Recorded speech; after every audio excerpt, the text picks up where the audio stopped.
The purpose of our immigration system is for the benefit of American citizens, not foreigners or anybody else. Why are our Democrat colleagues so determined to flood our country with millions of illegal aliens? And I'd like to suggest that perhaps it's because they benefit from it politically. Just take a moment and think about that. The purpose of the immigration system is to serve the interests of American citizens. How is that even controversial? To many, it's simply common sense. Hey everyone, thanks for tuning in. You just saw the opening moment of what some consider one of the most significant congressional exchanges in a while. Brandon Gill laid out his position clearly, and what follows is a heated and, to some viewers, confusing response from Jasmine Crockett. We're going to watch the full exchange and break down what's happening, because some believe there's more going on beneath the surface, and that Gill wasn't backing down. If you're interested in discussions like this, make sure to like, subscribe, and turn on notifications so you don't miss the full breakdown. All right, let's watch the full clip.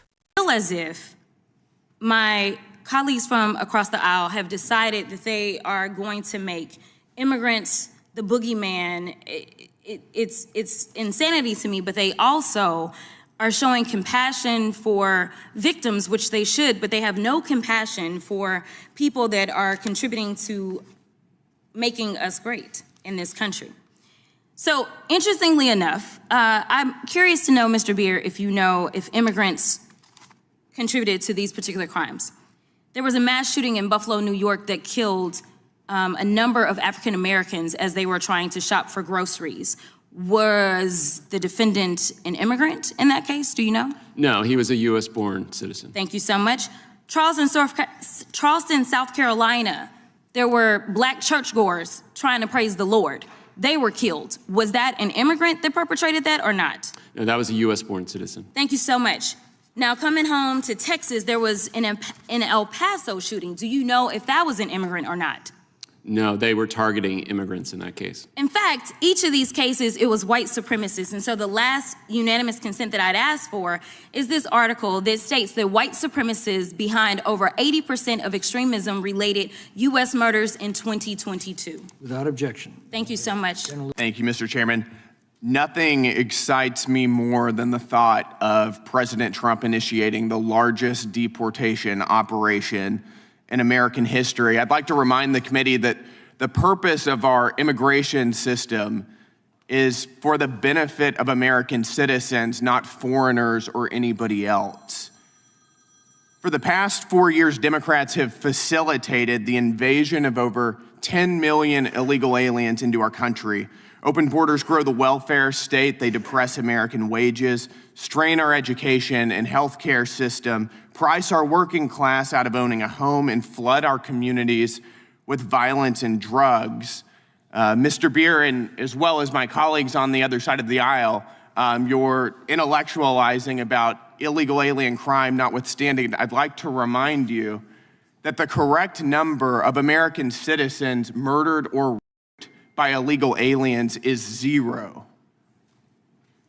Americans have learned firsthand that importing the third world will turn America into the third world.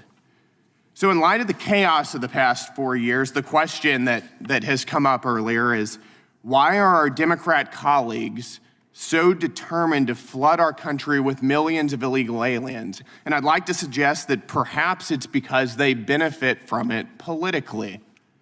Remember that every state is apportioned congressional seats based on population, not based on citizenship.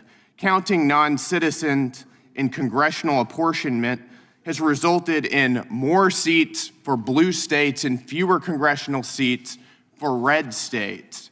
For instance, excluding non-citizens, California, would have an estimated 3 fewer congressional seats. In Ohio, Pennsylvania, and West Virginia, traditionally red states, would each have an estimated 1 additional seat. Right now, in a political environment where Republicans have a 2-seat majority in the House of Representatives, the presence of millions of illegal aliens in America could quite literally change the balance of power in our country. The only way we're going to have a great future in America is if we welcome and embrace immigrants, the dreamers and all of them, because our ultimate goal is to help the dreamers, but get a path to citizenship for all 11 million or however many undocumented there are here. The ultimate goal of mass illegal immigration is mass amnesty and citizenship for illegal aliens, which of course means ultimately allowing them to vote. And that's not a conspiracy theory either. Senate Majority Leader Chuck Schumer himself said it just 2 years ago, and I'm quoting him, "Our ultimate goal is to help the dreamers, but get a path to citizenship for all 11 million, or however many undocumented there are here."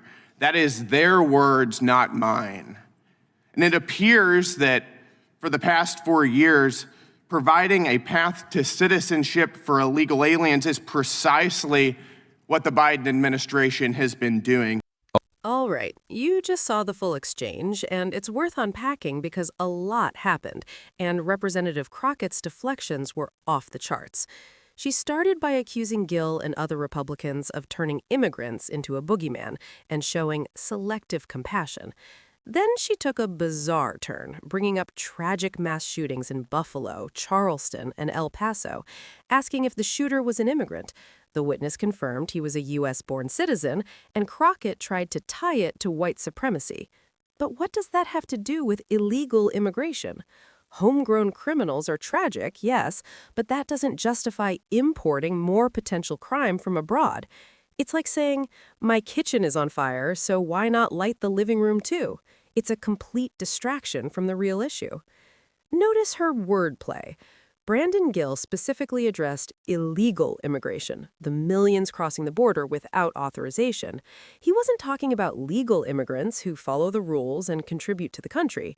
But Crockett repeatedly used the broad term immigrants to make it sound like anyone who wants border security is anti-immigrant. It's a cheap rhetorical trick meant to shut down the conversation. Gill, however, stayed calm and focused on the facts. He pointed out the real consequences: strain on welfare, depressed wages, pressure on schools and hospitals. These are tangible impacts on American citizens, not some imaginary boogeyman. Then he went deeper, explaining the political motivation behind it. Congressional seats and electoral votes are based on total population, including non-citizens. States like California gain more power, while states like Ohio, Pennsylvania, and West Virginia lose influence. In the clip, Senator Chuck Schumer even openly stated the goal: a path to citizenship for all undocumented immigrants. Gill called it out, showing it's not a conspiracy theory, these are their own words. He gave a concrete example. Trump won Pennsylvania by about 120,000 votes, but the state has 150,000 undocumented immigrants. If they gain citizenship and the right to vote, Pennsylvania flips. It's not about compassion, it's about creating a permanent political majority and reshaping the electorate to stay in power. Brandon Gill stayed logical, focused, and refused to fall for emotional traps. He laid out the hard truth clearly. Crockett's argument didn't hold up, while Gill's was precise and grounded in reality.